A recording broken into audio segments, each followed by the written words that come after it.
So I lived in Zanzibar from 2022 until early 2023.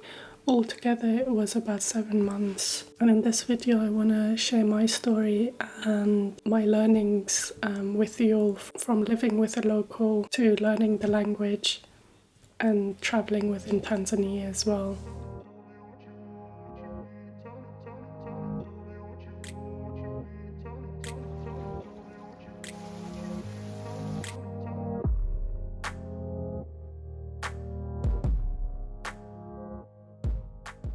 I feel like this might become a series where I talk about this with many different parts, because there were so many different things that I learned.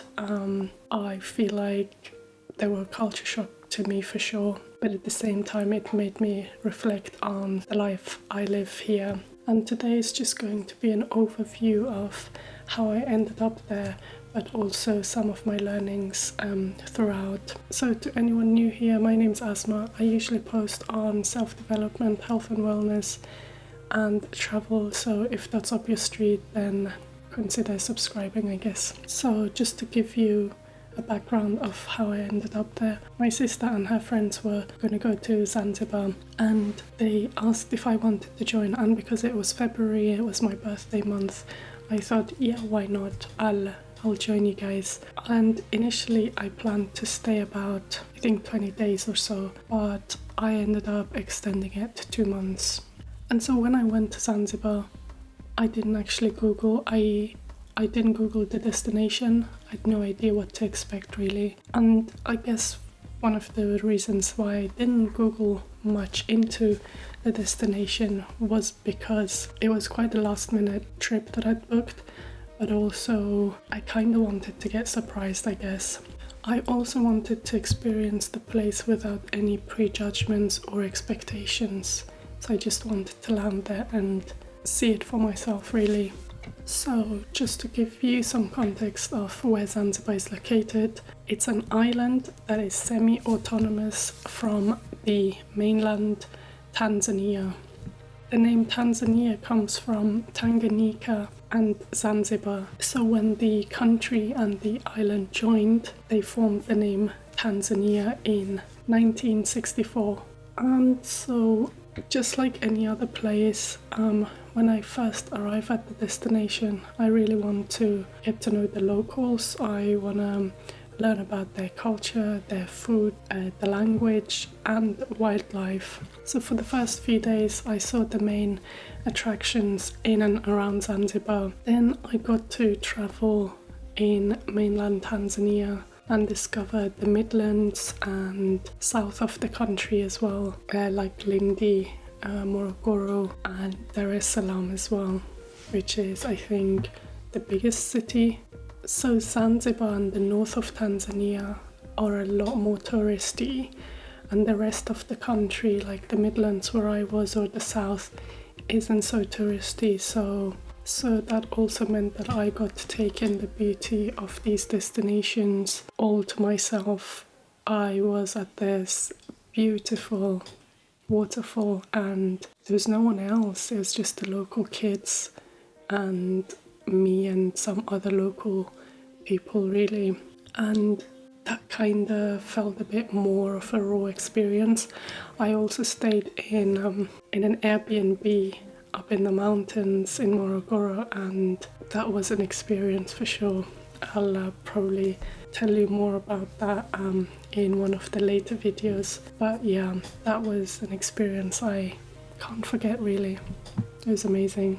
So back to my learnings. I soon learned that the people from Zanzibar, the island, and Tanzania mainland saw themselves as different.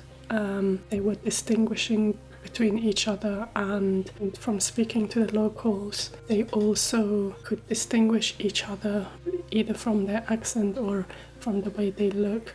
They would recognize each other, and both groups have a lot of pride. So the people from Zanzibar, they're very proud of the island for a reason, and likewise for the people from mainland, they also see themselves as mainland, and they distinguish between each other. Even though politically speaking, I suppose it's the same country, but Zanzibar is still semi-autonomous, meaning that they do still have their own laws and culture, and yeah, some things work differently in Zanzibar than in mainland. And this is not my observations, these are my experiences, but also from just speaking to people from mainland and in Zanzibar as well.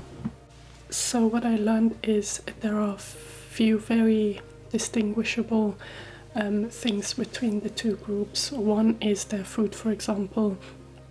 Some locals I spoke to said that people from Zanzibar, they prefer pilau over ugali. Pilau is a rice dish which has a lot of different spices, a similar dish. And in comparison to Zanzibar, the people from mainland, they actually preferred ugali. Ugali is maize flour that is cooked until it thickens, which is then eaten with some form of curry and a side dish like mchicha, which is another distinguishable trait that I noticed is in their language. So the people from mainland and Zanzibar, they actually have different greetings like shkamo that were more often used in mainland than in Zanzibar.